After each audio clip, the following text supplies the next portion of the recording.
አርሰናል ለቻምፒየንስ ሊግ ፍጻሜ ደርሶ በተሸነፈበት ጨዋታ ላይ የመጨረሻዋን ፔናልቲ የሳተው ገብርኤል ማጋሌሽ መሆኑ ይታወቃል። ታዲያ የብዙዎችን ትኩረት የሳበው አንድ ነገር ነበር አይደለ? ልክ ገብርኤል ማጋሌሽ ፔናልቲውን እንደሳተው የፒኤስጂ ተጫዋቾች ሰለብሬት በሚያደርጉበት ሰዓት ላይ ወደ ግብ ጠባቂው ራሽያዊ ግብ ጠባቂ ሳፎኖቭ ጋር በመሄድ ሰለብሬት በሚያደርጉበት ሰዓት ላይ የሀገሩ ልጅ የሆነውና ምናልባትም በዓለም ዋንጫው ላይ በተከላካይ መስመር ላይ አንድ ላይ ሊጫወቱ የሚችሉት የፒኤስጂው አምበልና የመሃል ተከላካይ ማርኪኖስ ወደ ጋብሪኤል ማጋሌሽ ቀጥታ ሄዶ ገና እሱ ላይክ በጣም በቃ ፔን ውስጥ በነበረበት ሰዓት ላይ ስቲል ከዛም በኋላ ፔን ውስጥ እንደሆነ ማጋሌሽ ተናግሯል። ግን ልክ ኢንሲደንቱ እንደተፈጠረ ማርኪኖስ ወደሱ ሄዶ በቃ ሲያጽናናው ነበር፣ ወይም ደግሞ በቃ የሆነ ነገር እያለው ነበርና ምን ነበር ያለው በዛ ሰዓት ላይ ምንድነው የተናገረው የሚለውን ነገር ራሱ ማርኪኖስ ይፋ አድርጎታል። ለምንስ ነው እንደዛ ብሎ የተናገረው የሚለውን ነገር ለማየት እንሞክራለን። ስለዚህ ስለዛኛው ኢንሲደንት በተወሰነ መንገድ ለማውራት እንሞክራለን ማለት ነው። ከዛ ውጭ ደግሞ ሴኒ ላመንስ የፕሪሚየር ሊጉ የአመቱ ምርጥ ዝውውር በመባል ተመርጧል ማለት ነው። እንዴት ነው ሊገባው የቻለው? ማለት እጩ ላይ የነበሩት እንደነ ራያን ቸርክ የመሳሰሉት ተጫዋቾች አሉ፣ እነ ዶሚኒክ ካልቨርት ሊዩን የመሳሰሉት እነ ግራኒት ዣካ የመሳሰሉት ተጫዋቾች በሊስት ውስጥ ነበሩ። ማለትም አዲስ ፈራሚ የአመቱ ምርጥ ዝውውር ወይ ደግሞ የአመቱ ምርጥ ፈራሚ በመባል እጩ ውስጥ ማለት ነውና ሴኒ ላመንስ ያንን አሳክቷል ወይ ደግሞ ከሁሉም አንደኛ ሆኖ የተመረጠበት አጋጣሚ አለ። ታዲያ ይገባዋል ወይ? ለምንስ ነው ከተገባው ለምንስ ነው የተገባው የሚለውን ነገር እንደዚሁ በዚህ ቪዲዮ ለማየት እንሞክራለን። ሊቨርፑል ከአርነ ስሎት ጋር መለያየቱ ታውቋልና ለምንድን ነው ሊለያዩ የቻለው? አምና ሻምፒየንስ ፕሪሚየር ሊግን አሳክቶ ዘንድሮ ግን እንዴት ነው ሊሰናበት የቻለው? በእርግጥ ጥሩ ፐርፎርማንስ አላደረገም እኮ፣ ግን እንዴት ነው ሊሰናበት የቻለው? ከፐርፎርማንስም በላይ የዘለለ ነገር እንዳለ ነው መረጃዎች የጠቆሙ የሚገኙት። እንደዚሁም ደግሞ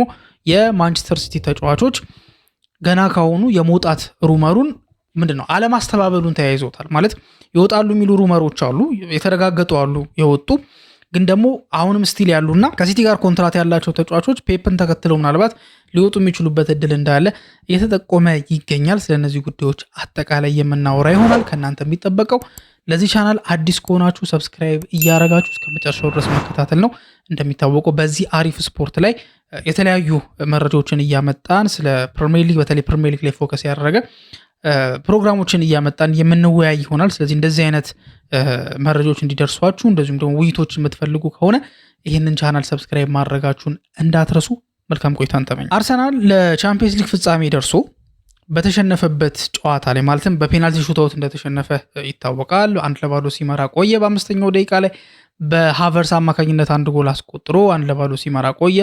ከዛ በኋላ አቻ ሆነ። በፔናልቲ ምክንያት ኦስማን ዴምቤሌ ጎልን አስቆጥሮ ከፔጄ ጋር አቻ የሆኑበትን አጋጣሚ ተመለከትን። መጨረሻ ላይም ወደ ፔናልቲ ሹታውት ሄዱ። ከዛ በዛ ፔናልቲ ሹታውትም ኤቤሬቺ ኤዜ እና ጋብሪኤል ማጋሌሽ ፔናልቲውን በመሳት አርሰናል የቻምፒየንስ ሊግ ዋንጫውን ማሳካት አልቻለም ማለት ነው። ታዲያ በጣም ትልቁን ትኩረት ይዞ የነበረው ጉዳይ አንደኛ ጋብሪኤል ማጋሌሽ ያቺን በጣም ዲሳይሲቭ የሆነችዋን ፔናልቲ ወይ ደግሞ ያን በጣም ወሳኝ የሆነውን ፔናልቲ ለምንድን ነው ሚኬል አርቴታ እንዲመታ ያደረገው ወይ ደግሞ ለምንድን ነው እንዲመታ የፈቀደለት አይነት ነገር ነው። አክቹሊ መከልከል አይችልም አይደል? ብዙ ጊዜ የሚደረገው እንዴት ነው? አሰልጣኝ መጥቶ እንትና ትመታለህ ከማለት ይልቅ ዝግጁ የሆኑትን ተጫዋቾች መጀመሪያ ራሳቸውን ወይ ደግሞ መምታት የሚፈልግ ተጫዋች ራሱን እንትን ይላል፣ ከዛ ኦርደር ይሰጠዋል ማለት ነው። ለምሳሌ ይሄ የራሱን የሆነ አካሄድ አለው አይደል? ፔናልቲ ላይ ስትራቴጂ ይደረጋል። ማለትም ለምሳሌ የመጀመሪያውን ፔናልቲ የሚመታው ተጫዋች በጣም ወሳኝ መሆን መቻል አለበት፣ ወይ ደግሞ በጣም በቃ ጠንካራ ተጫዋች መሆን መቻል አለበት። የመጀመሪያውና የመጨረሻው ማለት ነው። ግን ደግሞ የመጀመሪያው ግን ከመጨረሻውም በጣም ዲሳይሲቭ ነው ማለት የመጨረሻው ላይ ለመድረስ የመጀመሪያው በጣም ወሳኝነት አለውና የመጀመሪያው ላይ ነው ብዙ የሚጨነቁት። ለዛም ነው አሁን ለምሳሌ ትልልቅ ቡድኖችን ስትመለከቱ ትልልቅ የሚባሉ ተጫዋቾች ናቸው መጀመሪያ ፔናልቲውን የሚመቱት አይደለ? ለምሳሌ በፖርቹጋል ክሪስቲያኖ ሮናልዶ አይነት፣ በአርጀንቲና ሊዮኔል ሜሲ፣ ኪሊያን ምባፔ በፈረንሳይ በኩል ምናምን ነገር መጀመሪያ ላይ የሚመቱት ተጫዋቾች ወሳኝነት አላቸው። ወሳኝነት ያላቸው ለምንድን ነው? ከዛ በኋላ ያሉትን ተጫዋቾች የማነቃቃት ሞራላቸውን ከፍ ማድረግም ዝቅ ማድረግም አቅም አለው። የመጀመሪያው ፔናልቲ ከተሳተ ብዙ ጊዜ ተጫዋቾችን በቃ ፕሬሸር በቃ ላያቸው ላይ ሆንባቸዋል አይደል?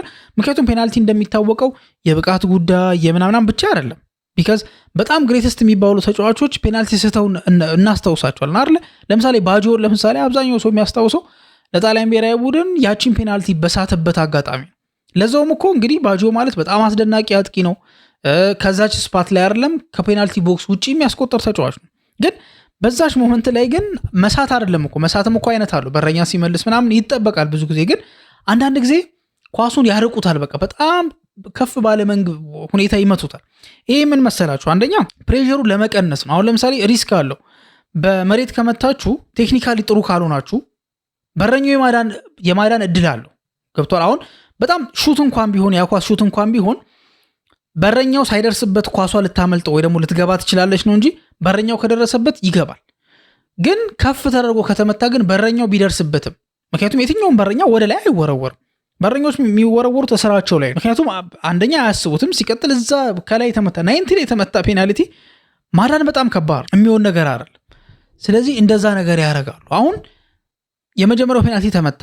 ጋብሪኤል ማጋሌሽ የመጨረሻውን ፔናልቲ ለምን መታው ማለት ላይክ ከዚህ በፊት ፔናልቲ ለአርሰናል ፔናልቲ መጥቶ አያውቅም። ሲቀጥል ደግሞ ተከላካይ ነው እና ለምንድን ነው ሲባል ሚኬል አርቴታ ከዛ በኋላ እንደተናገረው ከሆነ ጋቢ ፔናልቲውን ለመምታት ዝግጁ እንደሆነ ራሱ ነው የነገረኝ ብሎ የተናገረበት አጋጣሚ ነበረ።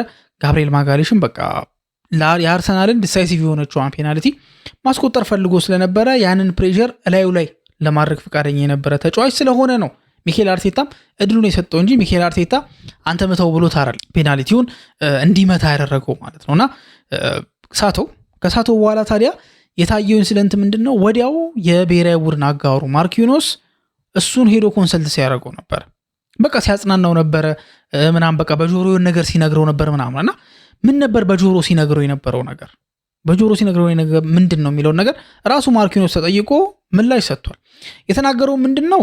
እኔ ሳጻናው የነበረው ምክንያቱም ይሄን ፔን አውቀዋለሁ 2022 ላይ ታስታውሱ እንደሆነ ከክሮሺያ ጋር ብራዚል የዓለም ዋንጫ ጨዋታ ተጫውተው ነበር በኳርተር ፋይናል ላይ ማለት ነውና በዛ ጨዋታ እንዲሁም ኔይማር ጁኒየር ጎል ያስቆጠረበትን አጋጣሚ እናስታውሳለን። ክለቡን አቻ ያደረገበት መንገድ ማለት ነውና በፔናልቲ በሚለያዩበት ሰዓት ላይ በቃ መጨረሻ የተሸነፉባትን ፔናልቲ የመተው ማርኪኖስ ነበር።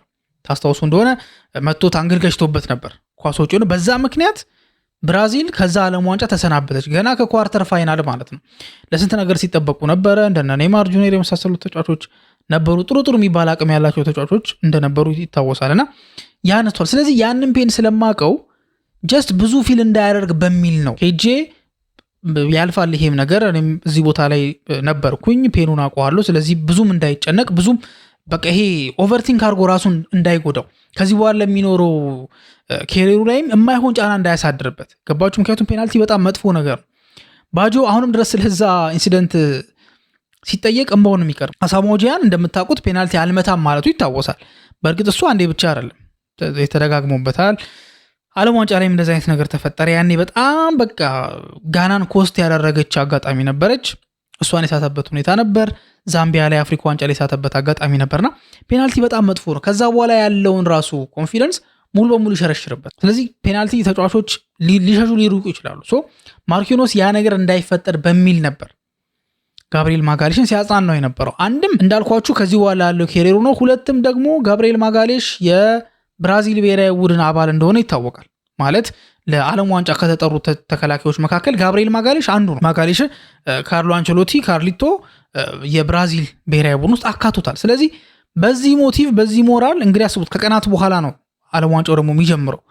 በዚህ ሞቲቭና በዚህ ሞራል ወደ ዓለም ዋንጫ ሄዶ ደግሞ ሌላ ጫና እንዳይፈጠርበትም በሚል ነበር ማርኪኖስ እንደ አንድ ሲኒየር ተጫዋች እንደምታውቁት 32 ዓመቱ ነው ማርኪኖስ እና እንደ አንድ ሲኒየር ተጫዋች እሱን ለማጽናናት የሞከረው በብዙዎች ዘንድ ማድናቆት እየጎረፈለት ይገኛል። ወደ ሁለተኛው ርዕሳችን ስንሄድ ደግሞ ሴኒ ላመንስ የማንቸስተር ዩናይትዱ ግብ ጠባቂ የዓመቱ ምርጥ ዝውውር በመባል ይፋ ተደረገ። በፕሪሚየር ሊጉ እውቅና ተሰጥቶታል እና ይገባዋል አይገባው የሚለው ነገር ነው የምንመለከተው። በቁጥራዊ መረጃዎች ከተመለከትን ሴኒ ላመንስ ዋን ኦፍ አሪፍ የሚባሉት ግብ ጠባቂዎች ፕሪሚየር ሊግ ላይ ከታዩት አሪፍ የሚባሉ ግብ ጠባቂዎች ማለትም በዚህ ዓመት ማለት ነው ይካተታል። ጥሩ እንቅስቃሴዎች አሉ። ወደ 79 ያክል ሴቮች አሉት። አይ ቲንክ 8 ያክል ክሊንሺት ያስመዘገበበት አጋጣሚ አለ። ቁጥራዊ መረጃዎች ያንን ያመላክታሉ። ግን በቁጥራዊ መረጃዎች ከተመለከትን ሴሜኒዮ ያስቆጠራቸውን ጎል ስትመለከቱ ቸርኪ አይ ቲንክ ወደ 12 አካባቢ አሲስቶችን ማስመዝገቡን ስታዩ እነ ካልቨርት ሊዩን የመሳሰሉትን ስታዩ ቁጥራዊ መረጃ እነሱም ጥሩ ቁጥራዊ ስታቶች ወይ በስታት ደረጃ አሪፍ ነገሮች አሏቸው እነሱ። ሴኒ ላሜንስን ግን በጣም አውትስታንድ እንዲያደርግ ያደረገው ከሌሎቹ ጎልቶ እንዲወጣ ያደረገው ማንቸስተር ዩናይትድን ፊክስ ያደረገበት መንገድ ምን ማለት ነው? ማንቸስተር ዩናይትድ ከዴቪድ ዴያ በኋላ የበረኛ ክፍሉ ትልቁ ደካማ ጎኑ ነበር። ታስታውሱ እንደሆነም ኦናና በነበረበት ሰዓት ላይ ዩናይትድ ብዙ ጨዋታዎችን በኦናና በጣም ሊወገዱ የሚችሉ ማለት ለምን ጎል ተቆጠረ አይባልም። በረኛ ላይ ግብ ጠባቂ ላይ ለምን ጎል ተቆጠረ አይባልም። ኦፍኮርስ ይቆጠራል። ምክንያቱም ያን የሚያክል ጎል ላይ ምንም ጎል ላይ ይቆጠር አይችልም። ተከላካዮቹ ክፍተት ከሰጡ በተለያየ መንገድ ጎሎች ይቆጠራሉ። ስለዚህ ለምን ጎል ተቆጠረ አይደለም፣ ግን ሊወገድ የሚችል ቀላል ኳስ ግን ከተቆጠረ ችግሩ የበረኛው ነው ማለት ነው። ማንቸስተር ዩናይትድ እኮ በአንድ ሳምንት ልዩነት ውስጥ 2 ከኮርና ቀጥታ ጎል ተቆጥሮበታል። አንደኛው እንዲሁም ከኮርና ጎል ያስቆጠረበት የአሁኑ የማንቸስተር ዩናይትድ ተጫዋች ማቲያስ ኩኒያ ነበር እና ዩናይትድ በጣም መጥፎ እንዲሁም አንደኛው ጎል የተቆጠረው ባይንዲር እያለ ነው። አንደኛው ጎል ደግሞ ኦናና እያለ ሁለቱም ግብ ጠባቂዎች ላይ እንግዲህ ኮርና ቀጥታ መግባት ማለት በጣም ይሄ ሬር ነው። ኦሎምፒኮ ይባላል ያ ጎል እና በጣም ሬር የሆነ ጎል ነው። ከኮርና ቀጥታ ጎል ማስቆጠር ማለት ነው። ሶ እንደዛ አይነት የበረኛ ክፍል የነበረው ማንቸስተር ዩናይትድ ሴኒ ላሜንስ እንግዲህ ያስቡት ከሮያል አንትወርፕን የመጣው ወጣት ነው። ለበረኛ 23 ዓመት ማለት በጣም ወጣት ነው። ከዚህ በፊት ልምድ የለውም፣ የትልቅ ክለብ ልምድ የለውም። ለብሔራዊ ቡድን ራሱ በትልቅ ደረጃ ተጫውቶ የማያውቅ ተጫዋች ኢንኤክስፔሪየንስድ ነው። በቃ ይሄ ግልጽ የሆነው ነገር ኤክስፔሪየንስ የለውም። በጣም ላክ ያደርጋል ኤክስፔሪየንስን ማለት። ታዲያ በእንደዚህ አይነት ኮንዲሽን ላይ ሆኖ በእንደዚህ አይነት ሲቹዌሽን ውስጥ ሆኖ ሴኒ ላሜንስ ማንቸስተር ዩናይትድን ሙሉ በሙሉ ነው ፊክስ ያደረገ መጣ።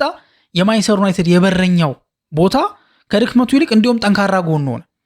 ኦፕታ ባወጣው ቁጥራዊ መረጃ ብዙ ናቸው፣ ግን አንዱ በጣም ወሳኙ ብዬ የማስበውና የሴኒ ላሜንስን ለማንቸስተር ዩናይትድ እየሰጠ ያለውን ግልጋሎት በደንብ አድርጎ ያሳያል ብዬ የማስበው ኦፕታ ምን የሚል መረጃ ይዞ ወጣ? በሹት ኳሊቲያቸው ማለት ይሄ ለምሳሌ ጎል ፕሪቬንት አደረጉ በሚለው ስታት ይወጣል አይደል? ይሄን ያህል ጎል ፕሪቬንት አድርገዋል ይባላል። ሊቆጠር የሚገባ ጎል ማለት ነው። እና ኦፕታ የሚለው በነዛ ሹቶች በተሞከሩት ሙከሮች ኳሊቲ አንጻር ማለት ምን ያህል ጥራት ያላቸው ሙከሮች ተሞክሯል የሚለውን ነገር ቼክ አድርገው ከየትኛውም ግብ ጠባቂ በላይ ሴኒ ላሜንስ 6.5 ይሄ በጣም ኳሊቲ ያላቸው ሹቶችን ፕሪቬንት አድርገው። ይሄ ማለት ማንቸስተር ዩናይትድ ላይ ሊቆጠሩ የሚገባቸው ከ6 በላይ ጎሎችን ወይ ደግሞ 6.5 የሚባል ጎል የለም ኦብቪየስሊ ወደ ላይ ብናጠጋጋው 7 ጎል ያክል ሊቆጠሩ የሚገባ ጎሎችን የሹቶቹ ኳሊቲ ማለት ሌላ አለ ግን ኳሊቲ ኦፍ በምቶቹ ሹት። ስለዚህ ማንቸስተር ዩናይትድ መቆጠር የሌለበት 7 ጎል ይቆጠርበት ነበር ማለት ነው። ስለዚህ የሚያሸንፋቸውን ጨዋታዎች ይሸነፍ ነበር፣ አቻ መውጣት ያለበትን ጨዋታ ይጥል ነበር። በተለይ ባለፈው ከሰንደርላንድ ጋር የነበረውን ጨዋታ ካተሳወሳችሁት ተመሳሳይ ነገር ነው የተፈጠረው። ስለዚህ ከምንም በላይ ዩናይትድ ደካማ ጎን የሆነውን ኢምፓክቱ ቀላል አይደለም። መረጋጋቱ፣ ኮንፊደንሱ ኢንኤክስፔሪየንስድ ሆኖ ያሳየው ነገር እያንዳንዱ ነገር በጣም የሚያስደንቅ ነውና ከዛ አንጻር የሴኒ ላሜንስ ዝውውር ማንቸስተር ዩናይትድ ላይ የሚታይ ቀጥተኛ ኢምፓክት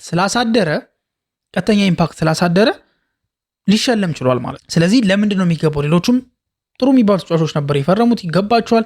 እነ ግራኒት ዣካ ቡድኑ ላይ ያሳደሩት ተጽዕኖ ቀላል የሚባል አይደለም። እነ ዶሚኒክ ካልቨርት-ሊዩን ቀላል አይደለም። ራያን ቸርኪ ቀላል አይደለም።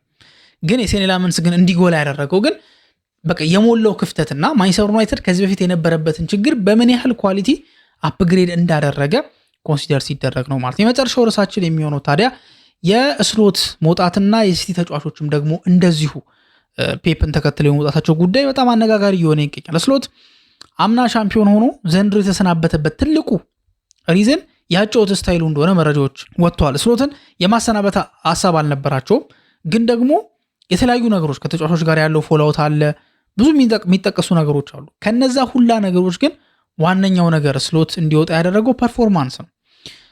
ሳላ በይፋ ወጥቶ ሄቪ ሜታል ፉትቦል ነው ሊቨርፑል መጫወት ያለበት ልክ በክሎፕ ጊዜ እንደነበረው ብሎ ተናግሮ ነበር እና ከጆንስ ጋር የተለያዩ ግጭቶች ነበሩ ምናምን የሚባሉ ነገሮች ብቻ መረጃዎች እየወጡ ይገኛሉና እነዚህ ሁላ ነገሮች አሰስ በሚደረጉበት ሰዓት ላይ ስሎት ከመቆየቱ ይልቅ መውጣቱ የተሻለ ነው ብለው እንዳሰቡ መረጃዎች እየወጡ ይገኛሉ።